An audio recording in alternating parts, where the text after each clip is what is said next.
James looked at the message on his phone, his hand shaking. He felt like everything was falling apart. The words on the screen stayed in his mind. I saw Becky with a different man. They were giving each other kisses. I apologize, James. The message was from his mom. James had a hard time breathing, feeling his chest tight with disbelief. Why did Becky do that? To him, to their family. The sound of the front door opening and closing snapped him back to the moment. Becky was at home. He felt his heart beating fast as he stood up from the couch, feeling determined yet anxious. He was looking for solutions. Becky entered the living room, and her happy face quickly disappeared when she saw James's expression. What is the issue? She asked, concern coloring her voice. James raised his phone and spoke quietly. Is that correct? He inquired, attempting to manage his feelings. Becky's face became very pale, and her eyes opened wide with fear. What are you saying?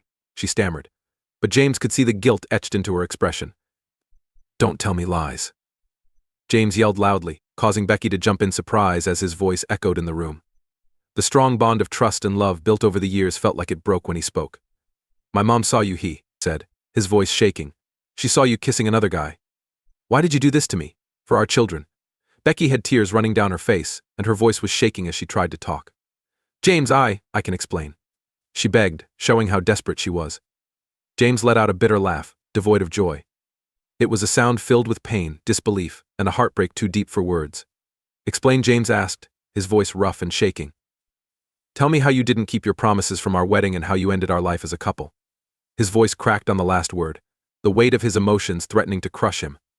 Becky sat on the couch, crying heavily. Her words muffled by her tears. I didn't mean for it to happen. It already happened. James walked back and forth in the room, getting angrier with each step. The walls felt like they were getting closer, making him feel suffocated and trapped. Who is that person? He insisted firmly, speaking sharply. Do I know him? Becky moved her head from side to side, not looking at him. No, she whispered quietly. You are not familiar with him. He's someone I met while working. Do you have feelings for him? James asked a question that made him feel uneasy. He dreaded the answer, but needed to hear it. Becky hesitated, her silence louder than words. Finally, she talked, her voice shaking. She confessed. I have feelings for him, each word hurting James deeply. But I don't have feelings for him like I do for you. The confession shocked James deeply. The man felt dizzy, so he grabbed a chair to keep his balance. If you love me, he whispered, his voice barely audible. You wouldn't have done that. They spent a long time talking, arguing, and crying. The sun went down and came back up, but neither of them paid attention. Becky tried to justify what she did, her voice trembling as she talked about feeling alone and not valued. She explained how James working long hours made her feel alone and unsure if he still cared for her. James was in disbelief at what he was hearing. He always believed they had a happy life together, a life they had created with love, hard work, and dedication. They had 3 great kids. The youngest is 12 years old, Jack is 15, and Lily is 17. They lived in a nice area, and both he and Becky had good jobs. Why did Becky decide to get rid of everything? I worked many hours for us, James said tiredly after talking all night. To provide you and the children with everything you desired, how could you think I didn't love you? Becky cleaned her smudged makeup, with new tears running down her face. I know you love me, James, but love isn't just about providing. It's about being there, truly being in the moment. When was the last time we had a real conversation that wasn't about the kids or the bills? James was about to argue, but then he decided not to. He couldn't remember. When the sun came up, coloring the sky in light pink and gold, James made up his mind. I will speak with a lawyer, he said, his voice tired but determined. I need to know what my options are. Becky's eyes opened wide, and new tears started to fall. Are you planning to end our marriage? She inquired, her voice shaking. I'm not sure, James said, running his hand through his messy hair.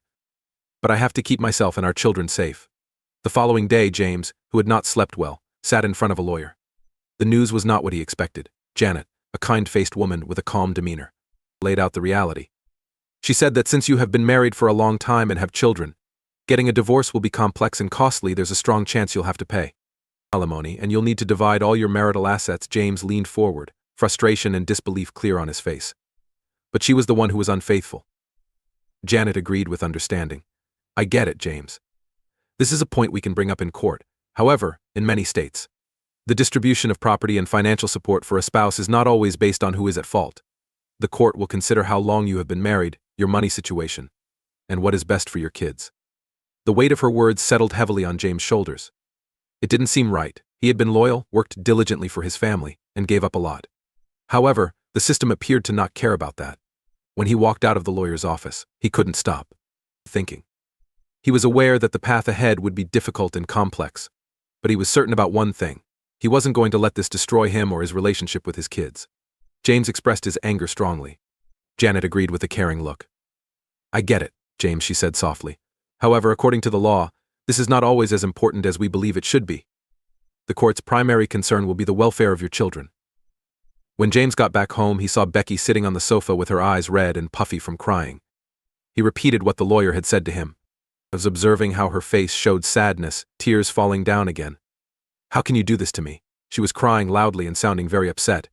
"You are making my life very difficult." James looked at her with a mix of surprise and anger. The unfairness of her accusation hit him like a tidal wave, threatening to overwhelm him.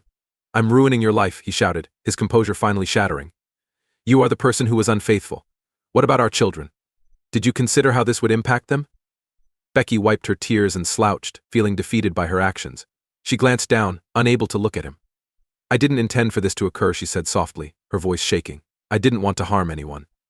James moved his head from side to side, his anger simmering but tempered by exhaustion. "But you did," he said, his voice quieter but no less intense. "You have caused pain to all of us. Now we have to deal with the results." The room fell into a heavy silence, both of them sitting on opposite ends of the emotional chasm that had opened between them, unsure if it could ever be bridged. "Of course I thought about them," Becky said quietly, her voice laced with sorrow. "That's why I want to solve this.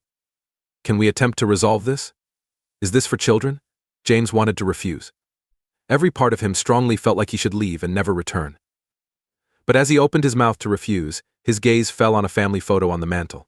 It was from their most recent trip, all 5 of them happy on a sunny beach, their faces showing joy. His children's joyful expressions seemed to plead with him, and his resolve wavered.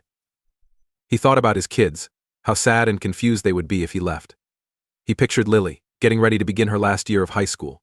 She was trying to concentrate on applying to colleges, while also coping with her family falling apart. He thought about Jack, who was already dealing with the challenges of being a teenager and now had to also cope with their parents' divorce. Little Emma, who is still very young and innocent, doesn't know why her dad won't be living at home. After what seemed like a long time, even though it was likely just a few minutes, James finally spoke. "We could consider therapy," he said, sounding hesitant. "But I can't guarantee anything." Becky's face lit up with hope. However, James interrupted her by raising his hand before she could say anything. "This doesn't mean I forgive you," he said firmly. "And it doesn't mean we're okay. It simply means I am ready to make an effort for the children's benefit." In the following weeks, James and Becky went to therapy to work on their marriage. At first, it was difficult. They often argued, bringing up past hurts and grudges. James still carried anger and feelings of betrayal, while Becky fluctuated between defensive anger and tearful regret. However, over time, the situation started to get better with the help of their understanding counselor, Dr. Reynolds. Dr. Reynolds collaborated with James and Becky to make a place where they could share their emotions without worrying about being ignored or harmed. With her calm help, they learned to talk with understanding instead of getting upset. Instead of talking loudly at the same time, they started to listen carefully to the pain they could hear in each other's voices. As they looked more closely at the reasons for their problems, they realized that their issues were not just about the affair. Problems in their marriage had been developing slowly, without them realizing it, until they became a big gap that they didn't know how to overcome. James worked hard to support his family by dedicating a lot of time to his job, working extra hours, taking on more tasks, and concentrating on making sure they were financially secure. He thought that by giving them things they needed, he was expressing his love for Becky and the children. However, by doing this, he had unintentionally become emotionally distant from them. He didn't take time to connect with Becky in meaningful ways. They didn't have time alone, didn't show love without planning, didn't talk about their hopes and worries. He hadn't recognized that, beyond the bills and responsibilities, Becky needed more than just financial stability. She wanted to feel close to someone emotionally and to be reassured that she was appreciated, not only as a partner but as a person. Becky, however, started to feel more and more ignored. For many years, she focused on being a helpful wife and mother, always prioritizing her family's needs over her own. However, as time went by, she started to feel like no one noticed or valued her. Small gestures like chatting, laughing together, or a gentle touch became rare. As James focused more on his job, Becky started to feel lonely in their marriage and uncertain about her role in it. The feelings of distance increased, leading to a feeling of anger. because she wasn't getting the attention and love she wanted. Becky started looking for approval from other sources. The situation wasn't only about the other man. It was about Becky wanting someone to notice her, to make her feel important and loved once more. She tried very hard to fill the empty feeling she had been carrying for a long time. Dr. Reynolds never defended Becky's actions. She helped James realize that his neglect had a big part in their relationship falling apart. James started to realize that love is not only about giving things. It was also about being there emotionally and taking care of the connection they used to have. Even though it was hard to face these facts, it made both of them realize how their own decisions had played a part in the breakdown of their marriage. It was a difficult but important move to start feeling better. For some time it looked like James and Becky were doing well. They were communicating more, really paying attention to each other, and making a deliberate attempt to strengthen their marriage. They even began going out on dates again, which they hadn't done for a long time. They would leave the children with James' mother and have a peaceful dinner or watch a movie together. The times they felt close, the little actions, the attempt to revive what had originally united them. Everything seemed to be going well, at least on the outside. However, while they tried to regain trust and repair their broken love, James felt different inside. He couldn't stop thinking about what Becky had done. The betrayal was very deep and painful. It wasn't something that could be fixed by going out a few nights or having a couple of deep talks. The injury was very serious. Whenever Becky was late returning from work, James felt anxious. He wondered if she was with someone else, if the same pattern was starting to repeat itself. When her phone vibrated with a message, he struggled to resist the strong desire to take it and check who was texting her, to confirm what he suspected. He no longer trusted her, and despite his efforts, he found it difficult to ignore the doubts that stayed in his mind. James no longer felt confident in the relationship, and he doubted if trust would ever be restored. His mother, noticing how much James was suffering, encouraged him to break up with Becky. During their weekly phone conversations, she would warn him, "I hurt you before. I might hurt you again, James. You deserve something better than this." Every time, James felt the impact of what she said, her worry for him, and a part of him understood. He deserved to feel calm, secure, and believed in. However, James felt conflicted because he didn't want to separate his family. He adored his children very much and couldn't stand the idea of them growing up in a family that was falling apart. He thought about when his parents got divorced, how it made him feel caught in between, and the sadness and confusion that came after. As a child, he wasn't prepared for that suffering, and he couldn't imagine causing his own children the same sadness. The idea of disrupting their world, of causing them that same level of hurt, made James hesitate even as his own heart ached. He was in a difficult situation, feeling hurt by betrayal, but also feeling love for his children.